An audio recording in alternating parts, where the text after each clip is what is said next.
تو اس لیے جو اہم ترین تبصرے تھے وہ ہم نے آپ کے سامنے پیش کی ہیں۔ اگر آپ اپنے علاقے کے مساجد کی ویڈیوز بھیجنا چاہتے ہیں تو ہم اس کو ہمارے جو شارٹس ویڈیو ہیں اس میں ضرور اپلوڈ کریں گے۔ آپ اس میں ہمارے لیے ویڈیوز شیئر کر سکتے ہیں۔ ہمارے جو ہے ایڈیٹر آپ کو یہاں پر ایک نمبر دیں گے، اس نمبر پر آپ جو ہے آپ کے گاؤں کا نام، مسجد کا نام لکھ کر کے اس پر شیئر کر دیجئے گا۔ ہم شارٹس میں ڈالیں گے، پھر آپ کو وہیں پر شیئر کر دیں گے اس پر تبصرہ کرتے ہوئے۔ بہرکیف یہ اجلاس کامیاب ہوا ہے۔ گزشتہ کئی دنوں سے محنتیں ہو رہی تھی۔ مسلم پرسنل لاء بورڈ کے بہت سارے ممبران، الگ الگ کمیٹیاں، مسجد کی کمیٹیاں اور پھر جو ہے مساجد کی فیڈریشن، جو مسجد فیڈریشن وغیرہ بنی ہوئی ہیں، انہوں نے الگ الگ ذمہ داریاں لے کر کے اس کو پورے کرناٹک میں کامیاب کرنے کی کوششیں کی، اور براہ راست جو ہے اس کے کنوینر مولانا مقصود عمران رشادی صاحب نے بھی جو ہے اس موقع پر کچھ اپنے خیالات کا اظہار کیا ہے۔ اس کو بھی سن لیتے ہیں تاکہ جو ہے یہ پیغام پورے کرناٹک کے مسلمانوں تک اور تمام دیگر افراد تک پہنچے کہ انسانی زنجیر بناتے ہوئے کرناٹک کے مسلمانوں نے وقف بورڈ کے خلاف جو احتجاج درج کیا ہے وہ تمام لوگوں تک پہنچ سکے۔ آپ اس کو دیکھیں، مولانا کے خیالات سنیں، پھر میں اگلے خبروں کی جانب بڑھتا ہوں۔ بسم اللہ الرحمن الرحیم۔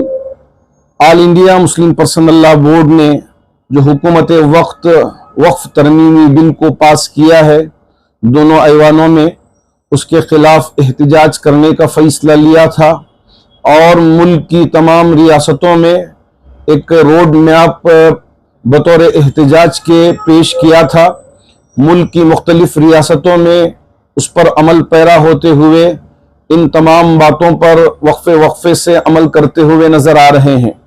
ہماری اس ریاست میں پوری ریاست بھر کے لیے حضرت امیر شریعت اور علماء اکرام نے یہ کال دیا تھا کہ ہم انسانی زنجیر بنانے کا آج نماز جمعہ کے بعد اہتمام کریں گے، چونکہ ہمارے شہر میں باہر نکلنے کی اجازت نہیں تھی۔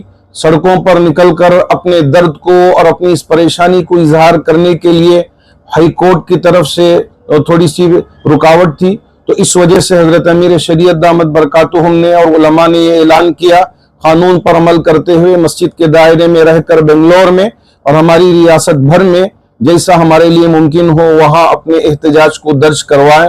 اللہ کا بڑا فضل ہے، ریاست بھر سے ساری خبریں آ رہی ہیں کہ قوم نے اپنی زندہ دلی کا ثبوت دیا ہے، اور پورے جذبے کے ساتھ، جوش کے ساتھ، کوئی اپنی زبان سے بات کیے بغیر خاموشی کے ساتھ اپنے ہاتھوں میں پلے کارڈز لے کر، بینرز لے کر حکومت وقف کو بتایا ہے کہ یہ قانون وقف کی حفاظت کے لیے نہیں، وقف کو کمزور کرنے کے لیے ہے، بلکہ وقف کو برباد کرنے کے لیے ہے۔ اس لیے اس کو واپس لے لیا جائے، اور وقف کی حفاظت کے لیے قانون جو پہلے سے بنا ہوا ہے اس کو یا تو مضبوط کریں، یا یہ ہے کہ جو قانون ہے اسے ہی رہنے دیا جائے۔ تو ماشاءاللہ جامع مسجد بنگلور سٹی میں بھی اور بنگلور شہر کے مختلف مساجد میں اور ہماری ریاست بھر کے تمام مساجد میں مسلمانوں نے پورے جذبے کے ساتھ اس احتجاج میں شریک رہے، اور وَلَمْ يَخْشَ إِلَّا اللَّهَ کا ثبوت دیا ہے کہ ہم ڈرتے ہیں تو اللہ ہی سے ڈرتے ہیں، اللہ کے علاوہ کسی اور سے ڈرتے نہیں۔ قانون پر بھی ہم عمل کریں گے اور قانون کو ہاتھ میں نہیں لیں گے، بلکہ دستور نے جو ہمارے لیے آزادی دی ہے اس کو ضرور ہم استعمال کریں گے۔ اس پر استعمال کرتے ہوئے پرزور خاموشی کے ساتھ پرامن احتجاج کرتے ہوئے مطالبہ کیا ہے وقف ترمیمی بل 2025 کو واپس لیا جائے اور وقف کو مضبوط بنایا جائے۔ آئیے ناظرین گرامی کچھ عالمی خبروں پر نظر کر لیتے ہیں، پھر اس کے بعد پھر مقامی خبروں کی جانب بڑھتے ہیں۔ سب سے پہلے ایران اسرائیل جنگ کے بارے میں کہا جا رہا ہے کہ ممکن ہے کہ پھر سے شروع ہو جائے، کیونکہ کل ایران کے بو شہر میں اچانک آسمان پر ایک ایسی خطرناک چیز نظر آئی جو نامعلوم شے پر، جس کی وجہ سے جو ہے ڈیفنس سسٹم فعال ہو گیا۔ دنیا کی کئی خفیہ ایجنسیوں نے اس بات کی رپورٹ پیش کی ہے کہ ایران اور اسرائیل کے درمیان کسی بھی وقت دوبارہ جنگ شروع ہو سکتی ہے، کیونکہ اچانک ہونے والے جنگ بندی میں صحیح طور پر نہ مذاکرات ہوئے ہیں، اور کس بات پر جنگ بندی ہوئی ہے یہ کھلی طور پر کوئی بات سامنے نہیں آئی ہے۔ اس کو لے کر کے بار بار جو ہے ایران کی فضا میں کچھ ایسی مشکوک چیزیں نظر آ رہی ہیں جس کو لے کر کے کہا جا رہا ہے کہ اسرائیل ابھی بھی ایران کے خلاف کوئی بہت بڑی سازش رچ رہا ہے جنگ بندی کے آڑ میں۔ یہ بھی کہا جا رہا ہے۔ بتایا جا رہا ہے کہ جو ہے مختلف شہروں میں ہو رہے دھماکوں کو ایران جنگ بندی کی خلاف ورزی قرار دیتے ہوئے اسرائیل پر حملہ کر سکتا ہے۔ ایرانی حملے کا اندیشہ اس لیے بھی بڑھ گیا ہے کیونکہ سپریم لیڈر آیت اللہ علی خامنہ ای کی فوج نے گزشتہ جنگ سے سبق لیتے ہوئے اپنی کمزوریوں کو بہت حد تک دور بھی کر لیا ہے۔ ہندی نیوز پورٹل اور عالمی سطح کے کچھ اخبارات نے ایک خبر شائع کی ہے جس کے مطابق ایران کے بوشہر میں لگاتار آسمان میں کچھ نامعلوم شے دکھائی دے رہے ہیں اور اچانک اس کی وجہ سے ایرانی ڈیفنس سسٹم فعال ہو رہا ہے۔ ایئر ڈیفنس نے کئی انٹرسیپٹر میزائل فائرنگ بھی کی ہیں۔ تہران میں کچھ دھماکوں کی رپورٹ بھی سامنے آ رہی ہیں۔ ایک رہائشی علاقے میں بھی دھماکے سے عمارت میں آگ لگ گئی تھی۔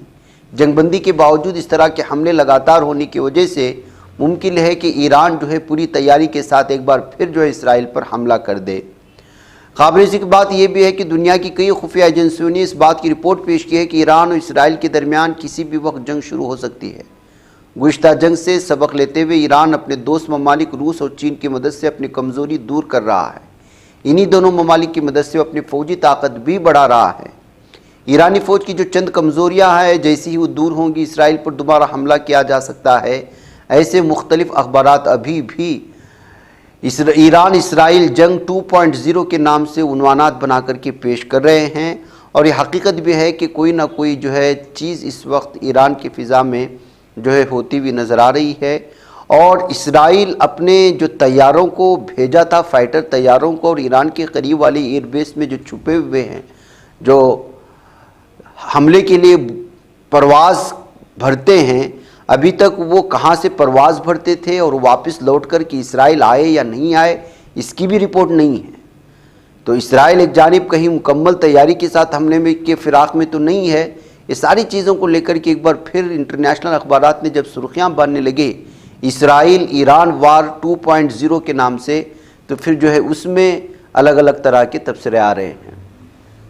ناظرین گرامی، غازہ پٹی میں مسلمانوں کو نقصان پہنچانے والے درندے جو اپنی ایمان کو بیچ دیتے ہیں، ایسے منافقوں کی تعداد بہت بڑی ہے۔ اس میں سے ایک نام آتا ہے اسرائیل نواز یاسر ابو شباب کا۔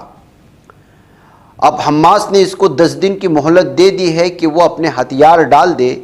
یہ کمبخت ایسا کرتے تھے کہ جو غازہ میں جو تعاون آ رہا ہے اس کو لوٹ کر کے دوسرے لوگوں کو بیچ کر کے بلیک میل کر کے مسلمانوں کو مار رہے تھے۔ یہ کس طرح کا عذاب ہے، یہ ان لوگوں کو اللہ تعالیٰ کون سے جہنم میں ڈالے گا سمجھ میں نہیں آتا۔ اپنے بھائیوں کو بھوکا مرتے ہوئے دیکھ رہے ہیں، کچھ امداد آ رہی ہے، اسرائیل کے اشارے پر یہ لوگ جو ہے اس کو لوٹ رہے ہیں اور پھر اس کو جو ہے بیچ رہے ہیں زیادہ پیسوں میں۔ حماس نے غازہ گینگ کے ایک سرغنہ کو 10 دن کے اندر ہتھیار ڈالنے کا حکم دے دیا ہے، جس پر اسرائیل کے ساتھ تعاون کرنے، انسانی امداد لوٹنے کا الزام لگایا گیا۔ بیان میں کہا گیا کہ فیصلہ بدھ کے روز ایک انقلابی عدالت کی جانب سے جاری کیا گیا تھا اور اس میں حماس کے اختیار کو مسترد کرنے والے ایک مسلح بدو گینگ کے سربراہ یاسر ابو شباب کو نشانہ بنایا گیا تھا۔ خیال کیا جاتا ہے کہ ابو شباب جنوبی غازہ کے علاقے رافع میں ہے جو اس وقت اسرائیلی فوج کے کنٹرول میں ہے۔ عدالت نے فلسطینیوں پر زور دیا کہ وہ حماس کی سیکورٹی فورسز کو ان کے ٹھکانے کی اطلاع دیں۔ ان کے گروپ نے ہتھیار ڈالنے کے حکم پر عوامی طور پر کوئی رد عمل ظاہر نہیں کیا۔ حماس نے ابو شباب پر اقوام متحدہ کے امدادی قافلوں کو لوٹنے کا الزام عائد کیا ہے اور دعویٰ کیا کہ اسے اسرائیل کی حمایت حاصل ہے۔ ذرائع کے مطابق اس گروہ نے ایلیٹ جنگجوؤں کو تعینات کیا جن کو ختم کرنے کے احکامات دیے گئے۔ اگرچہ اسرائیل نے حماس کے خلاف غازہ میں بعض گروہوں کی حمایت کا اعتراف کیا ہے، لیکن اس نے یہ واضح نہیں کیا کہ وہ کون سے گروہ ہیں۔ تو ناظرین گرامی، غازہ میں حماس کے سلسلے میں جاسوسی کرنے والے یہ درندے بھی موجود ہیں جو لگاتار یہاں کے مسلمانوں کو تکلیف دے رہے ہیں اور اسرائیل کو یہاں کی خبریں پہنچاتے ہیں۔ اندازہ لگا سکتے ہیں ناظرین گرامی، اس قوم کو جو ہے ڈبانے والے خود اسی قوم کے منافقین ہیں جو جہنم کی گھٹیا ترین پلیس میں ان لوگوں کو رکھا جائے گا اور پتہ نہیں وہ بھی ان لوگوں کے لیے کافی ہوں گی یا نہیں۔ ناظرین گرامی، روس نے افغانستان میں طالبان کی حکومت کو سرکاری سطح پر تسلیم کرتے ہوئے نئے افغان سفیر کی سفارتی اسناد کو قبول کر لیا ہے۔ اس عمل کے بعد روس طالبان حکومت کو باضابطہ طور پر تسلیم کرنے والا پہلا ملک بن گیا۔ BBC فارسی کی ایک رپورٹ سامنے آئی ہے، اس کے مطابق روسی وزارت خارجہ کے بیان میں کہا گیا ہے کہ ہم سمجھتے ہیں کہ امارت اسلامیہ افغانستان کی حکومت کو باضابطہ طور پر تسلیم کرنے کا اقدام مختلف شعبوں میں ہمارے ممالک کے درمیان دو طرفہ تعمیری تعاون بڑھانے کے عمل کو تیز کرے گا۔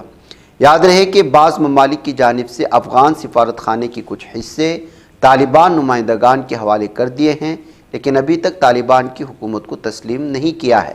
گزشتہ سال 2024 کے آخر میں روسی پارلیمنٹ نے طالبان حکومت کو تسلیم کرنے والے قانون کے حق میں ووٹ دیا تھا، جس کے تحت طالبان کو روس کی کالعدم دہشتگرد تنظیم کی فہرست سے بھی نکال دیا جائے گا۔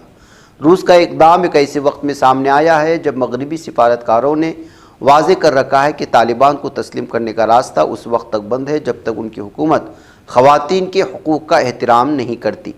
افغانستان میں خود کو دوبارہ قائم کرنے کے بعد طالبان نے خواتین پر بہت سی پابندیاں عائد کر دی ہیں۔ خواتین اور لڑکیوں کو کام یا تعلیم حاصل کرنے کی اجازت نہیں ہے، وہ گھر سے باہر جانے کے لیے بھی کسی محرم کی محتاج ہیں۔ واضح ہے کہ اگست 2021 میں طالبان کے افغانستان پر دوبارہ کنٹرول حاصل کرنے کے بعد کسی بھی ملک نے اس کی حکومت کو تسلیم نہیں کیا تھا، تاہم اس دوران روس بتدریج طالبان کے ساتھ تعلقات استوار کرتا رہا۔ اب یہ پہلا ملک بن گیا ہے جو عالمی سطح پر پورے آفیشیلی طور پر طالبان کو بحیثیت ملک تسلیم کرتے ہوئے ان کا سفارت خانہ اپنے ملک میں جاری کیا ہے۔ ناظرین گرامی، ادھر پاکستان میں جس طرح کے دھماکے ہو رہے ہیں بلوچستان کے مختلف علاقوں میں، اور جو خطرناک صورتحال بن چکی ہے، اس بات کو آپ جانتے ہیں۔ ہر 8 دن میں فوجیوں کو مارنا، کسی مساجد میں بم دھماکے ہونا، راہ چلتے فوجی کیمپوں میں حملہ ہونا، فوجی گاڑیوں پر حملہ ہونا معمول سی بات ہو چکی ہے، اور ہمیشہ سے الزام بلوچستان کی ایک آرمی پر لگتا ہے، اور وہ ہے بلوچستان لبریشن آرمی۔ اور بلوچستان لبریشن آرمی کو ہندوستان سپورٹ کرتا ہے، اور پاکستان کی حکومت کے نظروں میں یہ دہشت گرد جو ہے تنظیم ہے، اور ان دہشت گردوں کو جو ہے فنڈ فراہم کرتا ہے بھارت۔ یہ پاکستان کی حکومت کا الزام ہے، جبکہ بھارت جو ہے پوری طرح سے ان تمام چیزوں سے انکار کرتا ہے۔ اب بلوچستان کی ویران پہاڑیوں اور تپتی ریت کے پیچھے ایک ایسی کہانی جنم لے رہی ہے جو پاکستان کی بنیادوں کو اندر سے پوری طرح سے ہلا کر رکھ رہی ہے۔ سال 2025 کے پہلے 6 ماہ پاکستان کے لیے بہت ڈراؤنے ثابت ہوئے ہیں۔ بلوچ لبریشن آرمی BLA نے دعویٰ کیا ہے کہ اس نے اس عرصے کے دوران اوسطاً لگ بھگ پاکستان کے کئی سیکورٹی اہلکاروں کو ہلاک کر دیا، اور اس کی تعداد اگر دیکھی جائے تو وہ جو ہے 668 بتائی جا رہی ہے۔ 668 سیکورٹی اہلکار یا فوجیوں کو اس لبریشن آرمی نے مار گرایا ہے، اور یہ سارا کچھ جنوری سے جون 2025 کے درمیان ہوا، اور 284 حملے کیے گئے، اور اس میں 668 مارے گئے۔ 58 ایجنٹ بھی جو خفیہ ایجنسیوں سے تعلق رکھتے تھے ان کو بھی مار گرانے کا دعویٰ بلوچستان لبریشن آرمی نے کیا ہے، جو اپنے آپ کو آرمی کہتی ہے، جبکہ جو ہے پاکستان حکومت ان کو دہشت گرد تنظیم۔ ناظرین گرامی، متھرا کی شاہی عیدگاہ مسجد کو متنازع ڈھانچہ قرار دینے سے الہ آباد ہائی کورٹ نے انکار کر دیا ہے۔ ایک طرف ایک مسجد کے حوالے سے مسلمانوں کو دھچکا لگا۔ سنبھل میں جو مسجد ہے جامع مسجد، اس کو لے کر کے کل عدالت میں ایک عرضی داخل کی گئی تھی، وہ یہ کہ اگلی جب تک کہ یہ مسجد مندر ہے یا مسجد ثابت نہ ہو تب تک یہاں پر نماز کے لیے اجازت نہ دی جائے، اس کے لیے عرضی پیش کی گئی تھی، تو اس عرضی کو اس عدالت نے قبول کیا۔ دوسری جانب متھرا کی شاہی عیدگاہ کو لے کر کے الہ آباد ہائی کورٹ نے اس بات کو لے کر کے انکار کر دیا ہے جس میں عرضی داخل کی گئی تھی کہ اس مسجد کو جو ہے متنازع ڈھانچہ قرار دیا جائے۔ تو ایک طرف ہندو فریق کو جھٹکا لگا ہے، دوسری جانب مسلم فریق کو جھٹکا لگا ہے۔ سنبھل مسجد میں ظاہر سی بات ہے کہ وہاں کئی عرصے سے اور کئی سالوں سے جو ہے نماز جاری ہے، اس کو جو ہے مندر بتا کر کے نماز کو روکنے کی کوششیں ہو رہی ہیں، وہیں پر یہاں پر متنازع ڈھانچہ قرار دے کر کے یہاں بھی اسی طرح کی کوششیں ہوئی تھی، لیکن یہاں کورٹ نے انکار کر دیا ہے۔ یہاں ناظرین گرامی متھرا کے کرشن جنم بھومی اور شاہی عیدگاہ مسجد تنازع سے جڑی یہ خبر ہے۔ الہ آباد ہائی کورٹ سے ہندو فریق کو جھٹکا لگا، عدالت نے شاہی عیدگاہ مسجد کو متنازع ڈھانچہ قرار دینے سے انکار کیا۔ جسٹس رام منوہر نارائن مشرا کی سنگل بینچ نے فیصلہ سنایا ہے۔ اس فیصلے سے ہندو فریق کو بڑا جھٹکا لگا، جبکہ تاہم شاہی عیدگاہ مسجد کا فریق اسے اپنی بڑی جیت کے طور پر دیکھ رہا ہے۔ ناظرین گرامی، انسانیت مر چکی ہے۔ اس وقت بھارت کے مختلف ریاستوں میں سیلابی صورتحال بہت بھیانک بنتی ہوئی جا رہی ہے۔ گجرات کی صورت کی کچھ تصاویر ہم نے کچھ دنوں پہلے دیکھی تھے کہ کس طرح وہاں کے راستے سمندر میں تبدیل ہو گئے تھے۔ گجرات کا ماڈل پیش کر کے پورے بھارت کے لوگوں کو پاگل بنانے والی بی جے پی حکومت کو وہاں پر آئینہ دکھانے کی کوشش ہوئی تھی کہ یہ ہے کہیں گڑھے، کہیں جو ہے بگڑے ہوئے راستے۔ اب اسی طرح کی ایک ویڈیو راجستھان سے آ رہی ہے جس میں جو ہے ویڈیو وائرل ہو چکی ہے۔ اس ویڈیو کو شیئر کرتے ہوئے لوگوں نے کہا کہ کس طرح انسانیت کا مذاق اڑا جاتا ہے، انسانیت مر چکی ہے۔ ایک سپیڈ جا رہی تھار کار نے کس طرح سے ایک بزرگ خاتون اور اس کے بیٹے کو جو ہے یہاں پر گرانے کی سازش رچی، جبکہ وہ چاہتا تو گاڑی آہستہ لایا جاتا تھا۔